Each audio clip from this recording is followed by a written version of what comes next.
Hola a todos, ¿cómo están? Bienvenidos nuevamente a su podcast favorito, Tu Espacio Cristiano. Mi nombre es Beto. Y yo no soy Chuy. Él no es Chuy. Tuvimos un upgrade.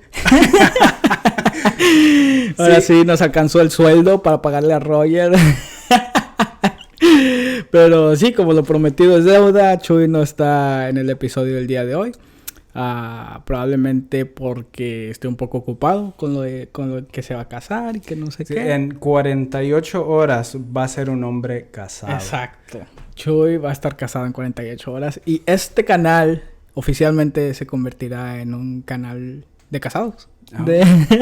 ¿Ya no voy a tener que escucharlos ya? No. Tú escúchalo para cuando te cases.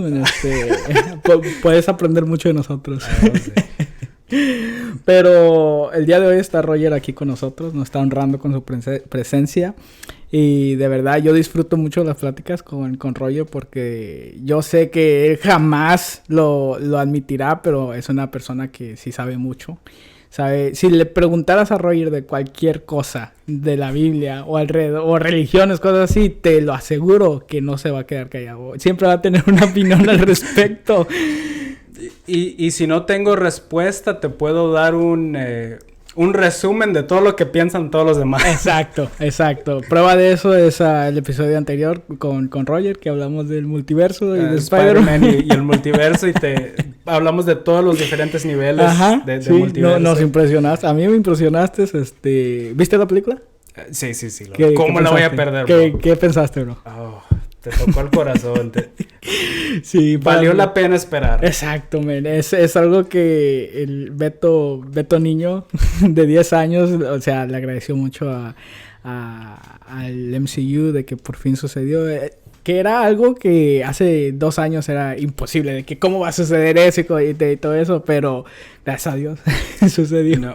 No, pero bro, cuando salió Tobey Maguire, ¿qué tal?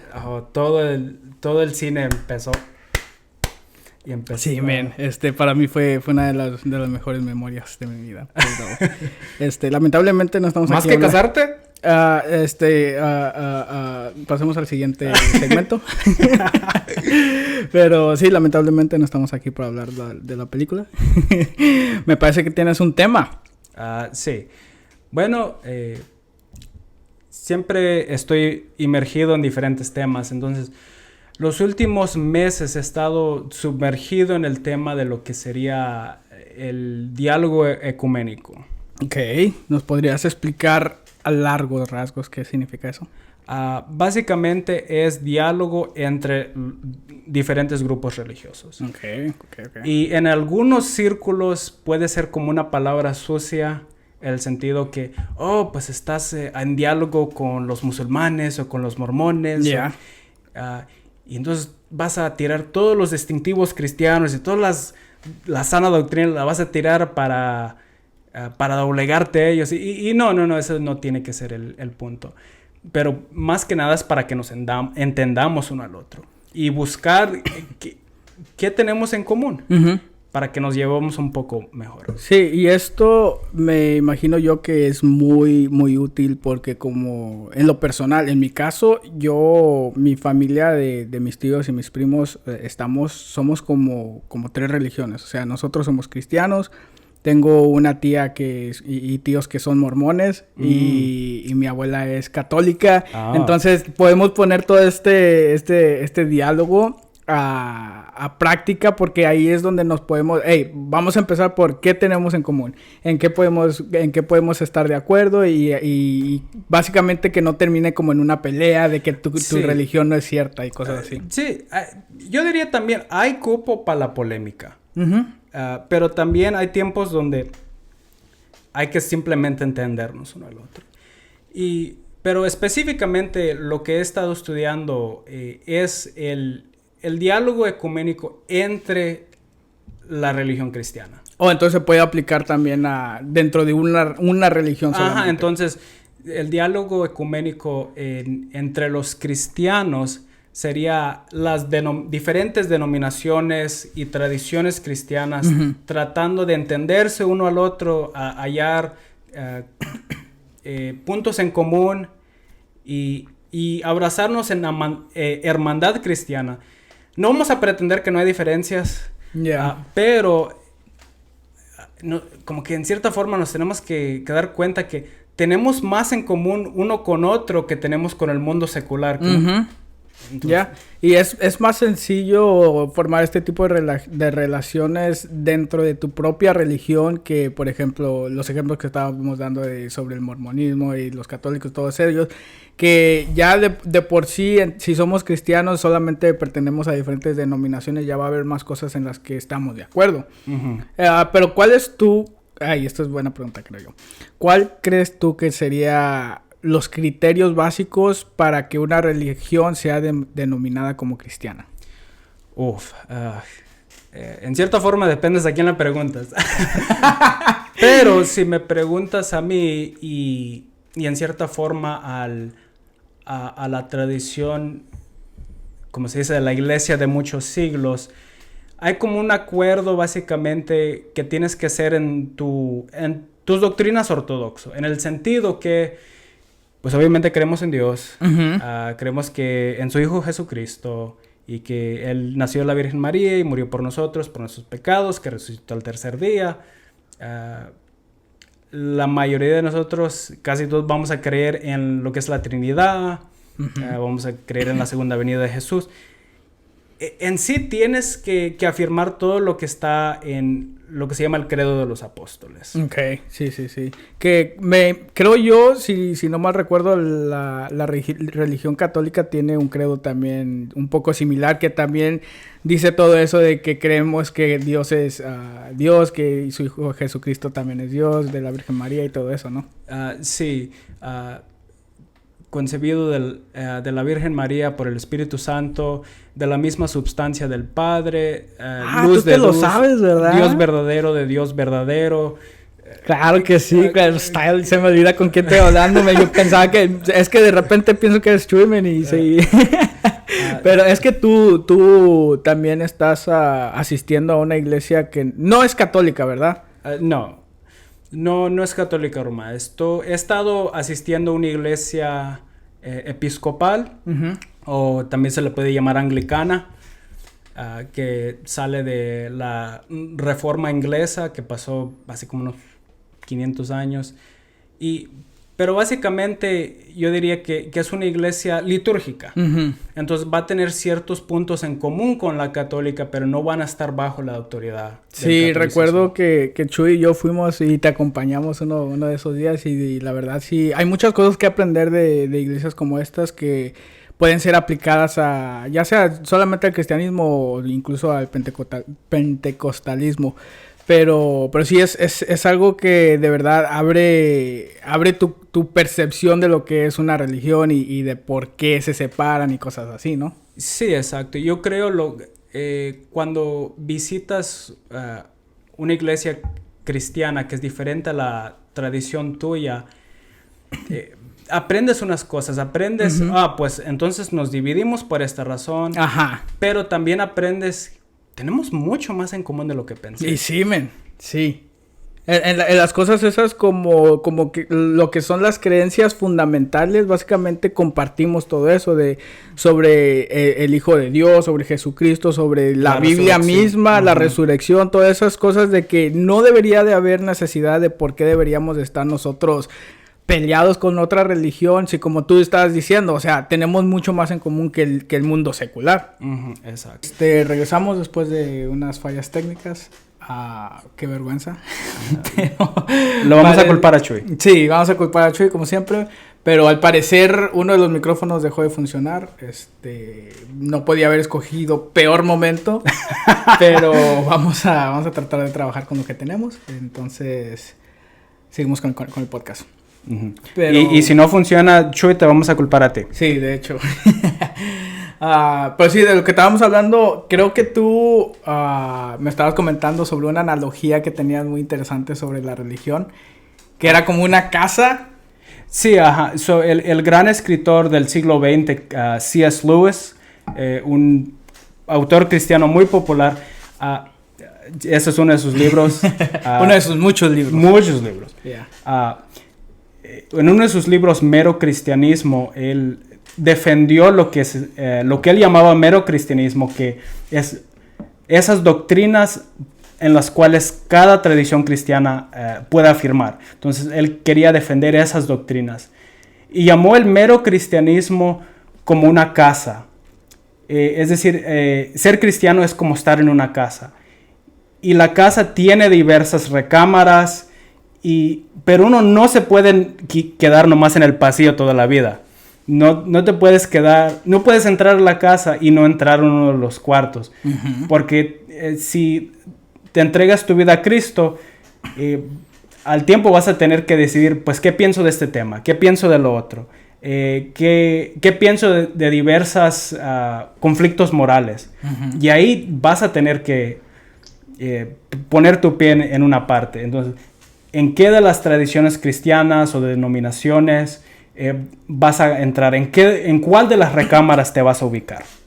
Entonces, eso aplicado, se puede ser aplicado igualmente como a lo que son las diferentes religiones, como también lo que es el cristianismo.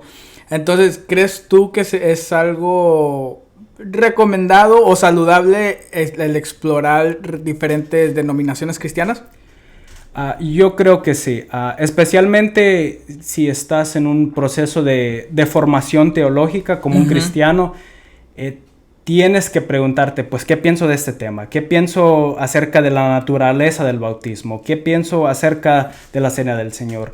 ¿Qué pienso acerca de las pastoras? Si es permitido bíblicamente que haya una pastora sobre una iglesia uh-huh. sin pastor. ¿Qué pienso de un sinnúmero de temas de cómo organizar una iglesia? Sí.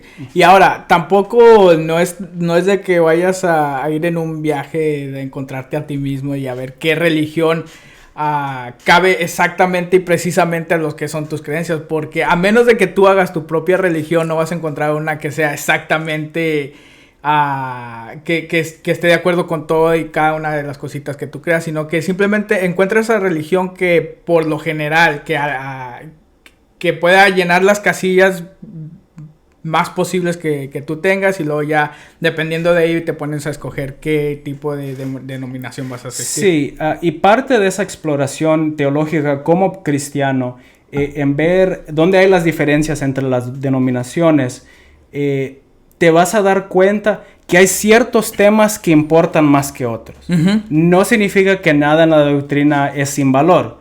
Eso no es lo que quiero decir.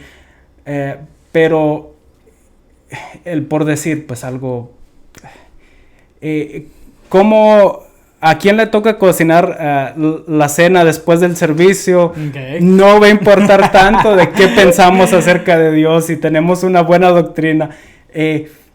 ¿Qué días hacemos los bautismos? Exacto, sí, definitivamente pero un poco más serio, ¿qué pensamos acerca de la escatología? Ajá. Eso vas a ver que es mucho menos importante, por ejemplo, que algo como si creemos en la infalibilidad de las escrituras. Exacto, sí, definitivamente va a haber como esa escala donde puedes decir, ok, este tema no es tan importante, estos temas posiblemente los podemos poner encima de otro, y también puedes decir de que algunos temas son igualmente importantes, y uh-huh. ahí dependiendo de todo eso, puedes escoger tú qué tipo de religión te vas a inclinar un poco más hacia esto. Pero ahorita que mencionaste la escatología, ¿qué piensas de la escatología tú, bro?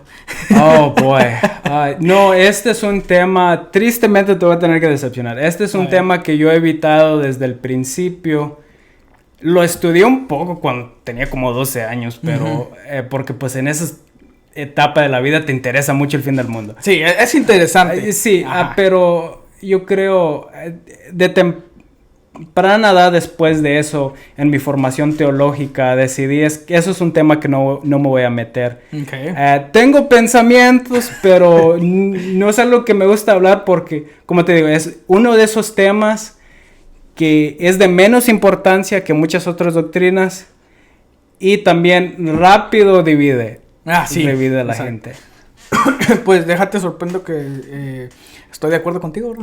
Ah, pues de hecho pensamos igual, a diferencia de Chuy, que él sí piensa de que la escatología es una de las cosas fundamentales, que hasta cierto punto tiene razón, porque tenemos que saber por lo menos las cosas básicas que van a suceder después de la segunda venida de Cristo y cosas así. Es importante el saber. Uh-huh. No estoy diciendo de que se lo esquipeen por completo, sino de que no traten de enfocarse al 100% en la escatología, porque es algo que no es a ciencia cierta y no te va a beneficiar tanto como lo que es otras partes de la Biblia, en mi opinión. Y ya sí marginaste a todos los podcasts que se dedican solo a la escatología. Oh, sí, cierto, hay podcasts que se dedican a eso, ¿no? Sí, y pues cada uno puede tener sus intereses, pero a lo que quería referirme, como estábamos hablando, hay doctrinas que tienen un poco más de relevancia. Sí, primordiales y secundarios. Ajá, exacto. Y terceras, y cuartas. Pues, por ejemplo, algo que básicamente la tradición cristiana a lo largo de toda su historia ha tomado como central y que no se puede negociar es la doctrina de Dios. Cómo vemos a la naturaleza de Dios. Por eso, por ejemplo, la gran mayoría de cristianos no van a considerar al mormonismo o a los testigos de Jehová como cristianos adentro de la casa. Quizás lo podríamos considerar una religión... Vecinos, pues una religión que tiene mucha similitud. Sí. Pero, ¿qué más central te puedes hacer que la doctrina misma de Dios? En tu opinión, ¿crees que es más fácil convertir a un ateo al cristianismo o a una persona de otra religión al cristianismo? La verdad depende de la gente. Antes se me preguntaba preguntas acerca de la apología y me decían, ¿tú que sabes un poco de apología? ¿Qué le dices cuando te enfrentas a un ateo? Ajá. Y al principio decía, no, pues le doy estos argumentos, le doy un argumento cosmológico, un argumento de contingencia. Y jaque mate, Iván. Exacto. Pero pasó el tiempo y como que me di cuenta que, pues depende del ateo, depende de la persona. Es que también sería difícil generalizar y decir, es que todas las personas ateas son muy cerradas o cosas así. Porque... Cuando te metes en estos diálogos, sea con ateos, en debatir la existencia de Dios, o quizás con otro cristiano en el diálogo ecuménico, vas a encontrar gente que está muy cerrada y vas a hallar gente que está muy abierta. Yo he conocido ateos que tienen mucha simpatía para el punto de vista cristiano. Ya casi hasta son cristianas. Te dicen, no, pues he empezado a ir a la iglesia, bro, y pues no sé, pero yo creo que quizás sí hay un Dios. Yo creo que no, pero quizás sí. Y hay cristianos que por una diferencia en uno de esos temas terceros o cuartos, te cierran la puerta. Y tú no eres hermano para ellos. Y es que eso es lo que a mí se me parece muy, muy interesante sobre las personas en general, de que somos tan diversas en lo que son nuestras creencias, porque obviamente hemos tenido diferentes experiencias, hemos crecido con familias diferentes, países diferentes, lugares diferentes, que sería imposible que podrías encontrar a una persona que comparta exactamente las mismas creencias que tú. Sería algo muy difícil, porque incluso dentro de nuestra misma iglesia podemos ver personas que tienen doctrinas muy, muy diferentes a la de nosotros, muy diferentes a la de la iglesia, y es algo normal. Yo creo que es algo normal, por eso creo que es muy importante el saber sobre este diálogo ecuménico, ¿cómo se dice? Sí, ajá. Porque lo vas a utilizar en algún punto de tu vida, se te va a ser útil. Sí, ajá, exacto. Te vas a dar cuenta cómo llevarte bien con tus hermanos en Cristo, que quizás vienen de una tradición completamente diferente y piensan un poco diferente que ti. En sí, esto me recuerda de cierta diferencia que hay entre las tradiciones cristianas en cómo definimos la unidad. Por ejemplo, si tú estás en la tradición católica romana, por ejemplo, o en la tradición ortodoxa oriental, por ejemplo, que son tradiciones muy litúrgicas y que tienen doctrinas bien definidas. Por ejemplo, la Católica Romana tiene su catecis y miles de páginas de todo bien definido, rigurosamente argumentado. Por ejemplo, para la Católica Romana, para ser buen católico y que para estar en comunión con la Iglesia y con el Papa, tú tienes que aceptar por fe aquellas cosas que la Iglesia ha declarado como dogma. Ok.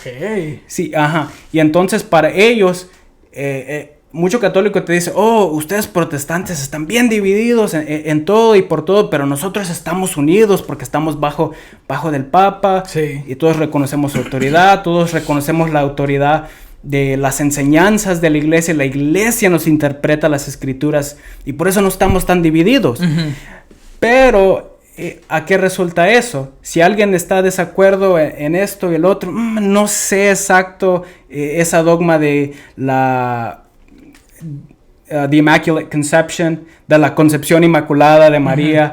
Uh-huh. No sé, la verdad no es claro la Biblia si María se quedó virgen. Parece que no, pero la Iglesia te dice, no tienes que creerla, porque sí. Como se dice en el vocabulario, en los términos que ellos usan, lo ha declarado el Papa ex cathedra, es decir, okay, de la silla. Y entonces te dicen, oh, nosotros bien unidos, no como ustedes.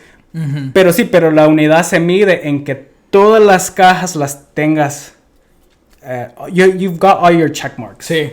Sí, definitivamente hay... No, y luego está el otro lado, que dice, no necesitamos tener unidad en todo lo que creemos. Y esto es algo más como la iglesia anglicana o una iglesia non-denominational. Sin denominación. Sin denominación. Que ellos dicen, no, pues con tal que todos estemos unidos en la oración, en adorar juntos, en tener la Santa Cena juntos y vengamos a adorar en un mismo espíritu. Si este hermano es calvinista, este es arminiano, si este tiene este punto de escatología o el otro, no, está bien, estamos unidos. Sí.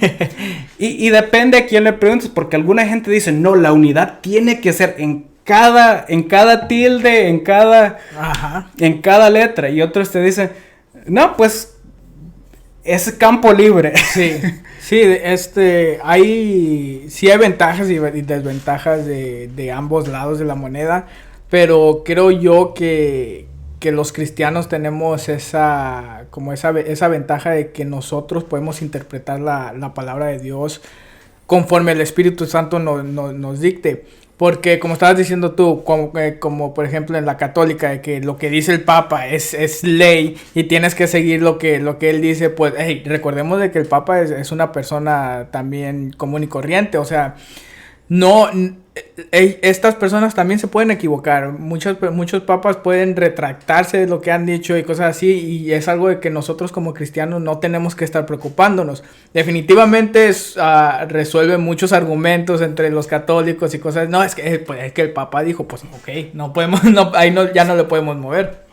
Sí, fíjate que no sé a dónde quieras llevar la conversación, pero una de las cosas que se divide en las iglesias y se han dividido históricamente es sobre una gran pregunta. Uh-huh. ¿Qué piensas que es? No sé, probablemente tiene que ser sobre el Papa. ¿Quién está a cargo? Okay, ¿Quién está a cargo de la iglesia? Exacto. Y entonces la Católica Romana tiene tiene el Papa, tiene lo que se llama la sucesión apostólica, uh-huh, pero también la tiene la ortodoxa. Ciertos anglicanos creen en la sucesión apostólica, también ciertos luteranos. Y entonces, para ellos, la iglesia te dicen, de tu iglesia hoy en día, ¿cuál es el enlace hasta los apóstoles? A cada generación. Okay, sí. Y puede ayudar mucho porque dices, no creo que mi iglesia esté en error porque tenemos una línea que la podemos rastrear hasta los apóstoles. Exacto. Y Pedro puso las manos sobre Clemente de Roma y ese puso las manos sobre otro y tienen la genealogía completa. Tienen una genealogía completa. Y puede ser muy, muy útil porque puedes decir, no, la iglesia ha venido desde esos días y no estamos en error. Y la iglesia como estructura institucional, te dice cuál es la doctrina. Uh-huh. Y es que hasta cierto punto le puede dar algún grado de credibilidad a la iglesia católica o a la que estés asistiendo, porque te dicen, hey, ¿cómo vas a cuestionar las cosas que nosotros enseñamos si literalmente tenemos una genealogía comenzando desde Jesucristo mismo? Entonces dicen, ok, las enseñanzas se van pasando de cada apóstol a cada apóstol hasta que llegamos a la iglesia presente.